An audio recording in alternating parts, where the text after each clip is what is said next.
നിങ്ങളുടെ ജീവിതത്തിൽ ദൈവം ഇടപെടണമെന്ന് ആഗ്രഹിക്കുന്ന ഏതെങ്കിലും ഒരു നിയോഗത്തെ സമർപ്പിക്കുക. നാട്ടുകാരോ വീട്ടുകാരോ പ്രിയപ്പെട്ടവരൊക്കെ പറഞ്ഞിട്ടുണ്ടാവും ഇതൊന്നും നടക്കാൻ പോകുന്നില്ല.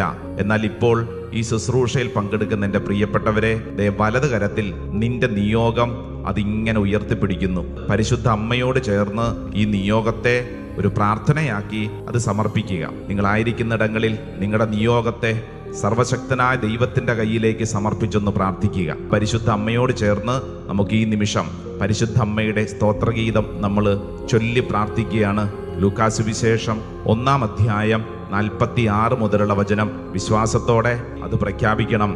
മറിയം പറഞ്ഞു, എന്റെ ആത്മാവ് കർത്താവിനെ മഹത്വപ്പെടുത്തുന്നു, എന്റെ ചിത്തം എന്റെ രക്ഷകനായ ദൈവത്തിൽ ആനന്ദിക്കുന്നു.